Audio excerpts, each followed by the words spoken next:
ಮೇ 3ರಂದು ನಡೆದ ನೀಟ್ ಪರೀಕ್ಷೆಯಲ್ಲಿ ಅಕ್ರಮ ನಡೆದ ಹಿನ್ನೆಲೆ ಜೂನ್ 21ರಂದು ಮರುಪರೀಕ್ಷೆ ನಿಗದಿಪಡಿಸಲಾಗಿದೆ. ದೇಶದ 551 ನಗರಗಳಲ್ಲಿ ಹಾಗೂ ವಿದೇಶದ 14 ನಗರಗಳಲ್ಲಿ ಮರುಪರೀಕ್ಷೆ ನಡೆಯಲಿದೆ. ಮರುಪರೀಕ್ಷೆಗೆ ಸಾಕಷ್ಟು ಸಿದ್ಧತೆ ಮಾಡಿಕೊಂಡಿರೋ NTA ಮರುಪರೀಕ್ಷೆಯಲ್ಲಿ ಪೇಪರ್ ಲೀಕ್ ಆಗದಂತೆ ತಡೆಯಲು ಕಠಿಣ ಕ್ರಮಗಳ ಮೊರೆ ಹೋಗಿದೆ. ವಾಯುಸೇನೆಯ ಬಿಗಿ ಭದ್ರತೆಯಲ್ಲಿ ನೀಟ್ ಪ್ರಶ್ನೆ ಪತ್ರಿಕೆಗಳನ್ನು ಸಾಗಿಸಲಾಗ್ತಿದೆ. ಮೇ 3ರಂದು ಲೀಕ್ ಆಗಿದ್ದ ಪ್ರಶ್ನೆ ಪತ್ರಿಕೆಯನ್ನ ಟೆಲಿಗ್ರಾಮ್ ಆಪ್ ಮೂಲಕ ಹಂಚಲಾಗಿತ್ತು. ಹೀಗಾಗಿ ಜೂನ್ 22ರವರೆಗೂ ಭಾರತದಲ್ಲಿ ಟೆಲಿಗ್ರಾಮ್ ಆಪ್ ನಿಷೇಧಿಸಲಾಗಿದೆ. ಹೆಚ್ಚುವರಿಯಾಗಿ ಟೆಲಿಗ್ರಾಂನಲ್ಲಿ ಮೆಸೇಜ್ ಎಡಿಟಿಂಗ್ ಫೀಚರ್ ಅನ್ನ ಜೂನ್ 30ರವರೆಗೂ ನಿಷ್ಕ್ರಿಯಗೊಳಿಸಲಾಗಿದೆ. ನೀಟ್ ಮರುಪರೀಕ್ಷೆ ಪ್ರಶ್ನೆ ಪತ್ರಿಕೆ ಸೋರಿಕೆ ತಡೆಯಲು ಕೇಂದ್ರ ಸರ್ಕಾರ ಟೆಲಿಗ್ರಾಂ ಆಪ್ ನಿರ್ಬಂಧಿಸಿರುವುದಕ್ಕೆ ಟೆಲಿಗ್ರಾಂ ಸಿಇಒ ಪವೆಲ್ ಡುರೋವ್ ಅಸಮಾಧಾನ ವ್ಯಕ್ತಪಡಿಸಿದ್ದಾರೆ. ಕೇಂದ್ರ ಸರ್ಕಾರದ ಈ ನಿರ್ಧಾರ 150 ಮಿಲಿಯನ್ ಭಾರತೀಯರಿಗೆ ನೀಡಿದ ಶಿಕ್ಷೆ ಅಂದಿದ್ದಾರೆ. ಒಳಗಿನವರು ಯಾರೂ ಪ್ರಶ್ನೆ ಪತ್ರಿಕೆ ಸೋರಿಕೆ ಮಾಡಿಲ್ಲ, ಸೋರಿಕೆ ಮಾಡುವವರು ಮತ್ತೊಂದು ಆಪ್ ಮೂಲಕ ಪ್ರಶ್ನೆ ಪತ್ರಿಕೆ ಲೀಕ್ ಮಾಡ್ತಾರೆ ಅಂತ ಕಿಡಿಕಾರಿದ್ದಾರೆ. ಕೆಲವು ಬಳಕೆದಾರರು ಸೋರಿಕೆಯಾದ ಪ್ರಶ್ನೆ ಪತ್ರಿಕೆಗಳನ್ನು ಹಂಚಿಕೊಂಡಿದ್ದಕ್ಕೆ ಭಾರತದ IT ಸಚಿವಾಲಯ 1 ವಾರದವರೆಗೆ ಟೆಲಿಗ್ರಾಮ್ ಅನ್ನು ನಿಷೇಧಿಸಿದೆ. ಇದು ಭಾರತದ 150 ಮಿಲಿಯನ್ ಸಾಮಾನ್ಯ ಗ್ರಾಹಕರನ್ನ ಶಿಕ್ಷಿಸಲಿದೆ. ಪರೀಕ್ಷೆ ಸಾಮಗ್ರಿಗಳನ್ನು ಸೋರಿಕೆ ಮಾಡಿದ ಒಳಗಿನವರನ್ನಲ್ಲ ಮತ್ತು ಈ ನಿಷೇಧ ಏನನ್ನೂ ನಿಲ್ಲಿಸಿಲ್ಲ. ಸೋರಿಕೆ ಬೇರೆ ಆಪ್ಗಳಿಗೆ ಸ್ಥಳಾಂತರಗೊಂಡಿದೆ ಅಷ್ಟೇ. ಇನ್ನು ರಿಲಯನ್ಸ್ ಗ್ರೂಪ್ ವಾಟ್ಸ್ಆಪ್ ಜೊತೆಗೆ ಸೇರಿ ಭಾರತದಲ್ಲಿ ಟೆಲಿಗ್ರಾಮ್ ಅಪ್ಲಿಕೇಶನ್ ನಿಷೇಧಕ್ಕೆ ಲಾಬಿ ಮಾಡಿರಬಹುದು ಅಂತ ಪವೆಲ್ ಡುರೋವ್ ಆರೋಪಿಸಿದ್ದಾರೆ. ಇನ್ನು ಭಾರತದಲ್ಲಿ ಟೆಲಿಗ್ರಾಮ್ ಅಪ್ಲಿಕೇಶನ್ ನಿರ್ಬಂಧಿಸಿರುವುದನ್ನು ಪ್ರಶ್ನಿಸಿ ದೆಹಲಿ ಹೈಕೋರ್ಟ್ಗೆ ಟೆಲಿಗ್ರಾಮ್ ಅರ್ಜಿ ಸಲ್ಲಿಸಿದೆ. ಸರ್ಕಾರದ ಈ ಕ್ರಮದಿಂದ ಲಕ್ಷಾಂತರ ಕಾನೂನುಬದ್ಧ ಬಳಕೆದಾರರ ಮೇಲೆ ಪರಿಣಾಮ ಬೀರಲಿದೆ ಅಂತ ಅರ್ಜಿಯಲ್ಲಿ ಟೆಲಿಗ್ರಾಮ್ ವಾದಿಸಿದೆ. ಪ್ರಶ್ನೆ ಪತ್ರಿಕೆ ಸೋರಿಕೆ ತಡೆಯಲು ಟೆಲಿಗ್ರಾಂ ನಿರ್ಬಂಧಿಸಿರುವ ಕೇಂದ್ರದ ಕ್ರಮವನ್ನ ರಾಹುಲ್ ಗಾಂಧಿ ಟೀಕಿಸಿದ್ದಾರೆ. ಮೋದಿ ಸರ್ಕಾರ ಕಳ್ಳನನ್ನ ಹಿಡಿಯುವ ಬದಲಿಗೆ ಬಲಿಪಶುವಿನ ಬಾಗಿಲಿಗೆ ಬೀಗ ನೇತು ಹಾಕಿದೆ ಅಂದಿದ್ದಾರೆ. ಟೆಲಿಗ್ರಾಂ ಬ್ಯಾನ್ ಪೇಪರ್ ಸೋರಿಕೆ ತಡೆಯಲು ಮೋದಿ ಸರ್ಕಾರದ ಹೊಸ ತಂತ್ರ. ಅರ್ಥಾತ್ ಕಳ್ಳನನ್ನ ಹಿಡಿಯುವ ಬದಲಿಗೆ ಬಲಿಪಶುವಿನ ಬಾಗಿಲಿಗೆ ಬೀಗ ನೇತು ಹಾಕುವುದು. ಲಕ್ಷಾಂತರ ವಿದ್ಯಾರ್ಥಿಗಳು ಹಲವು ವರ್ಷಗಳಿಂದ ಟೆಲಿಗ್ರಾಂನಲ್ಲಿ ಅಧ್ಯಯನ ಮಾಡುತ್ತಿದ್ದಾರೆ. ಟಿಪ್ಪಣಿಗಳು, ಪರೀಕ್ಷಾ ಸರಣಿಗಳು, ಚರ್ಚೆಗಳು, ಸಿದ್ಧತೆ, ಈ ಸೌಲಭ್ಯವನ್ನು ಕಸಿದುಕೊಳ್ಳುವುದು ಪೇಪರ್ ಸೋರಿಕೆಗೆ ಹೇಗೆ ಪರಿಹಾರವಾಗುತ್ತದೆ. ಮೋದಿಜಿ ನಾಟಕೀಯತೆಯನ್ನ ಬಿಡಿ, ವಿದ್ಯಾರ್ಥಿಗಳ ಮೇಲೆ ಅಲ್ಲ ಮಾಫಿಯಾ ಮೇಲೆ ದಾಳಿ ಮಾಡಿ ವಿದ್ಯಾರ್ಥಿಗಳ ಪ್ರತಿಧ್ವನಿಯನ್ನ ಆಲಿಸಿ. ಇಲ್ಲದಿದ್ದರೆ ದೇಶದ ಯುವಕರು ತಮ್ಮ ಹಕ್ಕುಗಳನ್ನು ಹೇಗೆ ಪಡೆದುಕೊಳ್ಳಬೇಕೆಂದು ತಿಳಿದಿದ್ದಾರೆ. ನೀಟ್ ಪ್ರಶ್ನೆ ಪತ್ರಿಕೆ ಲೀಕ್ ವಿರುದ್ಧ ಪ್ರತಿಭಟನೆ ಭುಗಿಲೆತ್ತಿರೋ ಮಧ್ಯೆ ಲೋಕಸಭಾ ವಿಪಕ್ಷ ನಾಯಕ ರಾಹುಲ್ ಗಾಂಧಿ ರಾಜಸ್ಥಾನದ ಕೋಟಾದಲ್ಲಿ ಬೃಹತ್ ಪ್ರತಿಭಟನಾ ಸಮಾವೇಶ ನಡೆಸಿದ್ರು. ಸಮಾವೇಶದಲ್ಲಿ ನೀಟ್ ಅಕ್ರಮ ಪ್ರಸ್ತಾಪಿಸಿ ಗುಡುಗಿದ್ರು. ಪ್ರಶ್ನೆ ಪತ್ರಿಕೆ ಸೋರಿಕೆ, ಪರೀಕ್ಷಾ ದುರುಪಯೋಗ, ನೇಮಕಾತಿ ರದ್ದತಿ, ಶುಲ್ಕ ಏರಿಕೆ, ಖಾಸಗೀಕರಣ ಮತ್ತು ಹಗರಣಗಳನ್ನು ಪ್ರಸ್ತಾಪಿಸಿ ವಾಗ್ದಾಳಿ ನಡೆಸಿದ್ರು. ಇತ್ತ ಬೆಂಗಳೂರಿನಲ್ಲಿ ನೀಟ್ ಪರೀಕ್ಷೆ ಅಕ್ರಮ ಖಂಡಿಸಿ ಪ್ರತಿಭಟನೆ ನಡೆಸಲಾಯಿತು. ವಿದ್ಯಾರ್ಥಿಗಳ ಜೀವನದ ಜೊತೆ ಆಟವಾಡ್ತಿದ್ದಾರೆ ಅಂತ AIDSO ವಿದ್ಯಾರ್ಥಿ ಸಂಘಟನೆ ಆಕ್ರೋಶ ವ್ಯಕ್ತಪಡಿಸಿದೆ.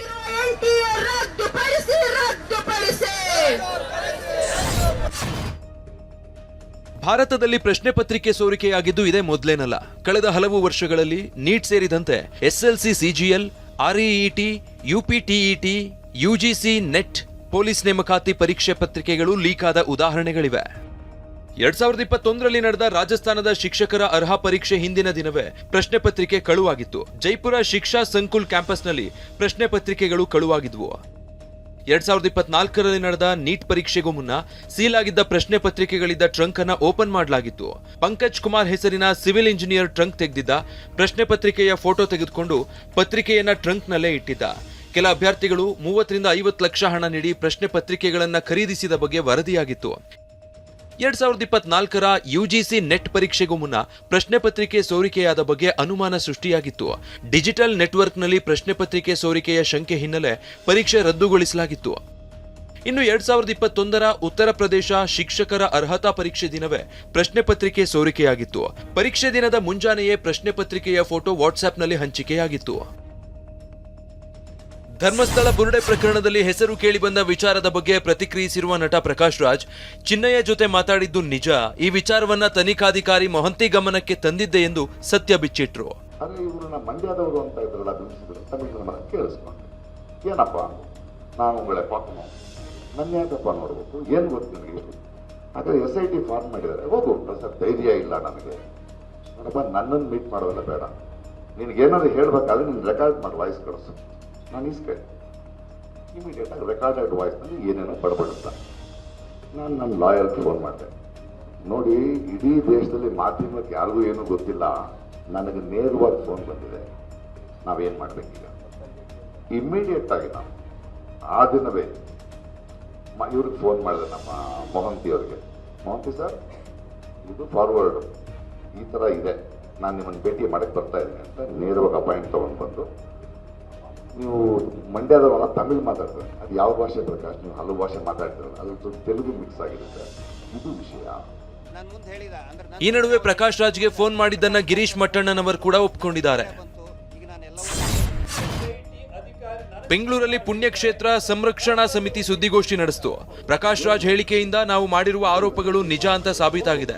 ಚಿನ್ನಯ್ಯ ಜೊತೆ ಮಾತಾಡಿದ್ದು ನಿಜ ಅಂತ ಪ್ರಕಾಶ್ ರಾಜ್ ಒಪ್ಕೊಂಡಿದ್ದಾರೆ ಅಂತ ವಸಂತ್ ಗಿಳಿಯಾರ್ ಹೇಳಿದ್ರು. ಇನ್ನು ಷಡ್ಯಂತ್ರ ಹೊರಬಂದಿದೆ ಅಂತ ಚಕ್ರವರ್ತಿ ಸೂಲಿಬೆಲೆ ಹೇಳಿದ್ದಾರೆ. SIT ಅಧಿಕಾರಿ ನನಗೆ ಫೋನ್ ಮಾಡಿ ಹೇಳಿದ್ದಾರೆ ಅಂತ ಪ್ರಕಾಶ್ ರಾಜ್ ಅವರು ಉಲ್ಲೇಖಿಸಿರುವ ಕಾರಣಕ್ಕೆ, ಪ್ರಕಾಶ್ ರಾಜ್ ಒಬ್ಬ ಆರೋಪಿ ಈ ಪ್ರಕರಣದಲ್ಲಿ, ಅಂದ್ರೆ ಈ ಪ್ರಕಾಶ್ ರಾಜ್ ನನಗೆ ಅವ್ರ ಹೆಸರನ್ನ ಇಲ್ಲಿ ಚಿನ್ನಯ್ಯ ಉಲ್ಲೇಖ ಮಾಡಿರೋ ಕಾರಣಕ್ಕೆ ಇವ್ರು ಯಾಕೆ ಪ್ರಕಾಶ್ ರಾಜ್ಗೆ ಫೋನ್ ಮಾಡಬೇಕು ಅನ್ನೋದು ನಮ್ಮ ಪ್ರಶ್ನೆ. ಗಿರೀಶ್ ಮಟ್ಟಣ್ಣನವರಿಂದ ಫೋನ್ ಬಂತು, ಫೋನ್ ಎತ್ತಿ, ಇಲ್ಲ ಮಾಸ್ಕ್ ಒಬ್ಬ ವ್ಯಕ್ತಿ ಇದಾನಲ್ಲ, ಮಾಸ್ಕ್ ಅವಾಗಿನ ಮಾಸ್ಕ್ ಇಲ್ಲ, ಒಬ್ಬ ವ್ಯಕ್ತಿ ಇದಾನಲ್ಲ, ಅವ್ನು ನನ್ನ ಜೊತೆ ಇದ್ದಾನೆ, ನಿಮ್ಮ ಜೊತೆ ಮಾತಾಡ್ಬೇಕಂತೆ. ನೇರವಾಗಿ ನನಗೆ ಒಂದು ಎವಿಡೆನ್ಸ್ ಬರ್ತಾ ಇದೆ, ಕೊಡಿ ಫೋನ್, ತಮಿಳ್ನಲ್ಲಿ ಮಾತಾಡ್ದ. ಆದರೆ ಇವರು ನಮ್ಮ ಮಂಡ್ಯದವರು ಅಂತ ಇದ್ರಲ್ಲ, ಬಿಂಬಿಸಿದ್ರು, ತಮಿಳ್ನಲ್ಲಿ ಕೇಳಿಸ್ಕೊಂಡೆ. ಏನಪ್ಪ ನಾನು ಉಂಗಳೇ ಪಾಕನು, ನನ್ನ ಯಾಕಪ್ಪ ನೋಡ್ಬೇಕು, ಏನು ಗೊತ್ತು ನನಗೆ. ಆದರೆ SIT ಫಾರ್ಮ್ ಮಾಡಿದ್ದಾರೆ, ಹೋಗು ಸರ್, ಧೈರ್ಯ ಇಲ್ಲ ನನಗೆ. ದಿನವೇ ಇವ್ರಿಗೆ ಫೋನ್ ಮಾಡಿದೆ, ನಮ್ಮ ಮೊಹಂತಿ ಅವ್ರಿಗೆ. ಅಂದ್ರೆ ಪ್ರಕಾಶ್ ರಾಜ್ ನನಗೆ ತುಂಬಾ ಗೌರವ ಇದೆ, ಜೆಂಟಲ್ ಮ್ಯಾನ್ ಆಗಿದ್ದಾರೆ ವೀರೇಂದ್ರ ಹೆಗಡೆ ಅವರು ಅಂತ ಹೇಳ್ತಾರೆ. ಅವತ್ತು ಚಿನ್ನಯ್ಯನಿಗೆ ವೀರೇಂದ್ರ ಹೆಗಡೆ ಅವರನ್ನ ಜೈಲಿಗೆ ಕಳಿಸಿದ್ರೆ 50 ಲಕ್ಷ ರೂಪಾಯಿ ಕೊಡ್ತೀವಿ, ಇದಕ್ಕೆ 200 ಕೋಟಿ ರೂಪಾಯಿ ಬಡ್ಜೆಟ್ ಇದೆ ಅಂತ ಹೇಳಬೇಕಾದಾಗ ಅವತ್ತು ವೀರೇಂದ್ರ ಹೆಗಡೆ ಅವರು ಜೆಂಟಲ್ ಮ್ಯಾನ್ ಅಂತ ಅನ್ನಿಸ್ಲಿಲ್ವಾ?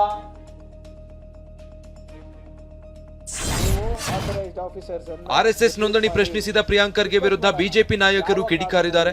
ಮೋಹನ್ ಭಾಗವತ್ ತಾವಾಗಿ Z+ ಸೆಕ್ಯೂರಿಟಿ ತೆಗೆದುಕೊಂಡಿಲ್ಲ, ಮೋಹನ್ ಭಾಗವತ್ಗೆ ಬೆದರಿಕೆ ಇದೆ ಅಂತ ಭದ್ರತೆ ನೀಡಿದ್ದು, ಇಷ್ಟು ಕೂಡ ನಮ್ಮ ಗೃಹ ಸಚಿವರಿಗೆ ಗೊತ್ತಾಗಲ್ಲ ಅಂದ್ರೆ ಹೇಗೆ ಅಂತ ವಿಧಾನ ಪರಿಷತ್ ಸದಸ್ಯ CT ರವಿ ಪ್ರಶ್ನಿಸಿದ್ದಾರೆ. ಕೆಲವು ಭಯೋತ್ಪಾದಕ ಸಂಘಟನೆಗಳು ಗುರಿಯಾಗಿ ಇಟ್ಕೊಂಡಿದ್ದಾರೆ ಅನ್ನೋ ಕಾರಣಕ್ಕೆ ಇಂಟೆಲಿಜೆನ್ಸ್ ವರದಿಯನ್ನು ಆಧರಿಸಿ ಭಾರತ ಸರ್ಕಾರ ಅವ್ರಿಗೆ ಸೆಕ್ಯೂರಿಟಿ ಕೊಟ್ಟಿದೆ. ಅವರೇನು ಸೆಕ್ಯೂರಿಟಿ ಕೇಳಿಲ್ಲ, ಭಾರತ ಸರ್ಕಾರ ಕೊಟ್ಟಿದೆ. Why is Mr. Mohan Bhagwat given advanced security license security detailing? ಯಾರಿಗೆ ಕೊಡ್ತಾರೆ ಗೊತ್ತಾ advance security liaison? The home minister of India, the minister of external affairs of India. ರಾಜ್ಯದಲ್ಲೇನೋ ದೇಶದ್ರೋಹಿಗಳು ಬಂದು ನುಸುಳ್ಕೋರಿದ್ದಾರೆ, ಬಾಂಗ್ಲಾದೇಶರು ಯಾವ ರೀತಿ ಲವ್ ಜಿಹಾದ್ಗಳಾಗ್ತಾ ಇದ್ದಾವೆ, ಹಿಂದೂಗಳ ಕಾರ್ಯಕರ್ತರ ಹತ್ಯೆ ಆಗ್ತಾ ಇದೆ, ಇದ್ರ ಬಗ್ಗೆ ಫಸ್ಟ್ ಉತ್ತರ ಕೊಡ್ಲಿ.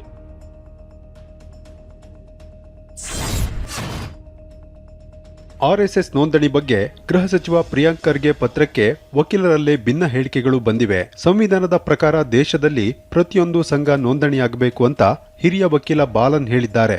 ಮತ್ತೊಂದೆಡೆ ಆರ್ಟಿಕಲ್ 19ರಲ್ಲಿ ಎಲ್ಲರೂ ಒಟ್ಟಾಗಿ ಸೇರುವ ಹಕ್ಕಿದೆ, ಇದಕ್ಕೆ ಸಂವಿಧಾನದಲ್ಲಿ ರಿಜಿಸ್ಟರ್ ಆಗಬೇಕೆಂಬ ನಿಯಮ ಎಲ್ಲಿದೆ ಅಂತ ಹಿರಿಯ ವಕೀಲ ವಿಕ್ರಮ್ ಪಡ್ಕೆ ಪ್ರಶ್ನಿಸಿದ್ದಾರೆ.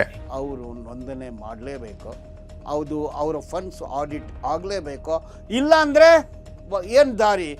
ಕಾನ್ಸ್ಟಿಟ್ಯೂಷನಲ್ಲಿ ಆ ಸಂಘಟನೆಯಲ್ಲಿ ತಡೆ ಮಾಡಬೇಕು. ಪ್ರಶ್ನೆನ ಪದೇ ಪದೇ ಕೇಳ್ಕೊಳ್ಬೇಕು, ಇದಕ್ಕೆ ರಿಜಿಸ್ಟ್ರೇಷನ್ ಕಂಪಲ್ಸರಿ ಅನ್ನೋದು ಎಲ್ಲಿದೆ? ಅದು ಇಲ್ಲದೆ ಇದ್ದಾಗ 10 ಜನ ಸೇರಿ, 10 ಏನು 100 ಏನು ಲಕ್ಷ ಏನು ಕೋಟಿ ಜನ ಸೇರಿ ಒಂದು ಒಳ್ಳೆ ಕೆಲಸ ಮಾಡಬಾರ್ದು ಅಂತ ಏನಾದರೂ ಇದೆಯಾ? ಬಿಡದಿ ಟೌನ್ಶಿಪ್ ನಿರ್ಮಾಣ ವಿರೋಧಿಸಿ ರೈತರು ನಡೆಸುತ್ತಿರುವ ಪ್ರತಿಭಟನಾ ಸ್ಥಳಕ್ಕೆ ಬಿಜೆಪಿ ನಿಯೋಗ ಭೇಟಿ ನೀಡಿತ್ತು. ವಿಪಕ್ಷ ನಾಯಕ ಅಶೋಕ್, ಬಿಜೆಪಿ ರಾಜ್ಯಾಧ್ಯಕ್ಷ ವಿಜಯೇಂದ್ರ ಸೇರಿದಂತೆ ಹಲವು ನಾಯಕರು ಭೂ ಸ್ವಾಧೀನಕ್ಕೆ ಒಳಪಡುವ 4 ಗ್ರಾಮಗಳಿಗೆ ಭೇಟಿ ನೀಡಿ ರೈತರೊಂದಿಗೆ ಮಾತುಕತೆ ನಡೆಸಿದ್ರು. ರೈತರ ಜೀವನ ಇದೆ, ಜೀವ ಇದೆ. ಅವ್ರು ಯಾರೋ ತಾಯಿ ಹೇಳ್ತಾ ಇದ್ದಾರೆ, ನನಗೆ ಕೊಡ್ತೀರಾ, ಇದು ನಂದು 1/2 ಎಕರೆ ಇದೆ, 1 ಕೋಟಿ ಬರ್ತೈತೆ, ನಾನೀಗ ಹಸು ಕಟ್ಕೊಂಡು ತಿಂಗಳಿಗೆ 25,000 30,000 ಮಾಡಿ ಜೀವನ ಮಾಡ್ತಾ ಇದ್ದೀನಿ, ನಾನು ಇದನ್ನು ತಗೊಂಡು ನಾನು ಏನು ಮಾಡಬೇಕು ಅಂತ. ರಾಯಚೂರಲ್ಲಿರಲಿ, ಗುಲ್ಬರ್ಗಾದಲ್ಲಿ ಅಥವಾ ಬೆಳಗಾವಿನಲ್ಲಿರಲಿ ರೈತರ ಪರವಾಗಿ ಭಾರತೀಯ ಜನತಾ ಪಾರ್ಟಿ ಯಾವತ್ತೂ ಕೂಡ ಇರ್ತದೆ.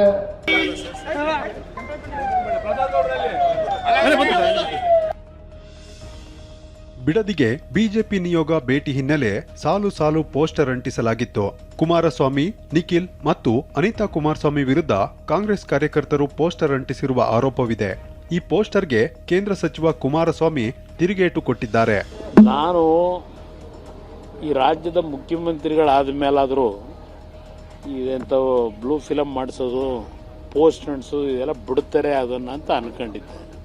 ಆ ಕೈಯಲ್ಲಿ ಇನ್ನೂ ಹೋಗಿಲ್ಲ.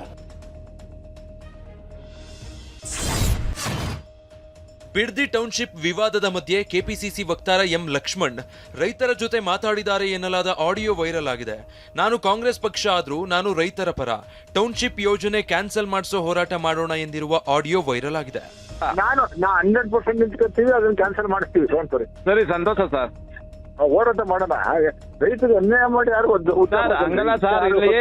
ವೈರಲ್ ಆಡಿಯೋ ಬಗ್ಗೆ ಸ್ಪಷ್ಟನೆ ನೀಡಿದ ಲಕ್ಷ್ಮಣ್, ಆಡಿಯೋದಲ್ಲಿರೋದು ನನ್ನ ಧ್ವನಿಯಲ್ಲ, ಯಾರೋ ತಿರುಚಿದ್ದಾರೆ ಅಂದಿದ್ದಾರೆ. ವಿಧಾನ ಪರಿಷತ್ ಮೇಲ್ಮನೆ ಕದನಕ್ಕೆ ಅಖಾಡ ರೆಡಿಯಾಗಿದೆ. ನಾಳೆ ಬೆಳಗ್ಗೆ 9 ಗಂಟೆಯಿಂದ 5 ಗಂಟೆವರೆಗೆ ಮತದಾನ ನಡೆಯಲಿದ್ದು 5 ಗಂಟೆಯ ನಂತರ ಫಲಿತಾಂಶ ಹೊರಬೀಳಲಿದೆ. ಕಾಂಗ್ರೆಸ್ನಿಂದ ಬಿಕೆ ಹರಿಪ್ರಸಾದ್, ತಿಪ್ಪಣ್ಣಪ್ಪ ಕಮಕನೂರು, ಪಿವಿ ಮೋಹನ್, ಶಿವಣ್ಣ ಮಳವಳ್ಳಿ ಹಾಗೂ 5ನೇ ಅಭ್ಯರ್ಥಿಯಾಗಿ ವಿನಯ್ ಕಾರ್ತಿಕ್ ಕಣದಲ್ಲಿದ್ದಾರೆ.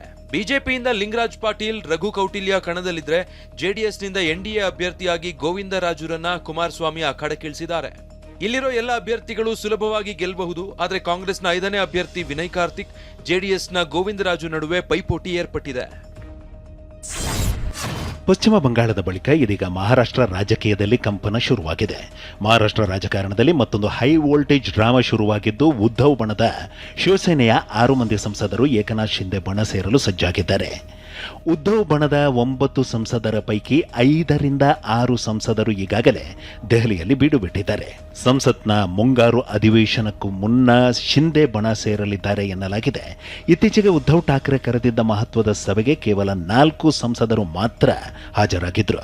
ಇದರಿಂದ ಆಪರೇಷನ್ ಟೈಗರ್ ಸಂಶಯಕ್ಕೆ ಮತ್ತಷ್ಟು ಪುಷ್ಟಿ ಸಿಕ್ಕಂತಾಗಿದೆ. ಇನ್ನು ರಾಜ್ಯಸಭಾ ಸಂಸದ ಸಂಜಯ್ ರಾವತ್ ಪಕ್ಷಾಂತರ ಮಾಡಲು ನಮ್ಮ ಸಂಸದರಿಗೆ ತಲಾ 50 ಕೋಟಿ ಆಮಿಷ ಒಡ್ಡಲಾಗಿದೆ, ಅಡ್ವಾನ್ಸ್ ಆಗಿ ತಲಾ 15 ಕೋಟಿ ಕೊಟ್ಟಿದ್ದಾರೆ ಅಂತ ಬಾಂಬ್ ಸಿಡಿಸಿದ್ದಾರೆ.